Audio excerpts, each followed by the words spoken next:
नी ईश्वर बड़ बोली मुझे जानी नी मत चिन्हले किए से ना गुरु मत चिन्हले ये ईश्वर होती बड़ तेणु सी गुरु ईश्वर बड़ हो पारती मो बड़ होती मोर गुरु तेणु प्रथम कविदास गुरु पाद स्पर्श कले भगवान पाद स्पर्श कले एथुरु अनुमान कर गुरुंकर महिमा केते गुरु केते गरिया ये गला गुरु कथा आउ गोटे उपदेश देवी प्रथम सम्मान करवा पिता माता को सम्मान देवा को शिख गुरु गुरुजन को सम्मान कर ये गला प्रथम पॉइंट। द्वितीय कथा कहूँ तुम्हें केवे धर्म पछरे गोड़ाओ ना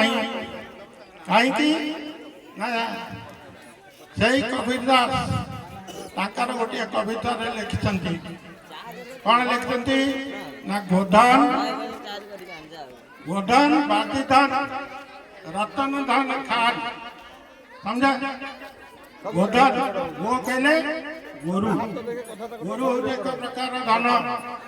गाई ठार क्षीर घी दही इत्यादि आम पाऊँ क्षीर विक्रय कर पैसा पाऊँ गाई कि विक्रय कर अर्थ रोजगार कर प्रकार धन तेणु गो है गोरु है एक धन। द्वितीय गोधन गजधन गज कहले गज अर्थ कौन जाना अरे गज गज कहले हाथी हाथी हूँ एक धन कथार अच्छी हाथी मले लक्षे दिले लक्षे ये पुराणा कथा यहीकिना लक्षे रु अधिक होते हाथी हूँ एक धन तेणु ये है एक धन। बाजी धन बाजी कहले बाजी कौन अरे बाजी कहले घोड़ा आगे घोड़ा थिला कथार अच्छी घोड़ा चढ़ा ठारू संपत्ति नहीं घर पड़ी ठारू विपत्ति नहीं तेणु जे घोड़ा चढ़ुला आगे से बहुत पैसा बड़ लोक बोली परिगणित होता किंतु एबे घोड़ा नहीं दुई चकिया जान चार चकिया जान उड़ा जहाज एरोप्लेन इत्यादि रॉकेट ये सब आम व्यवहार किंतु बाजी हूँ एक प्रकार धन। बाजी पर रतन धन रतन कहले कौन रत्न हीरा लीला मोती माणिक वैदुर्य इत्यादि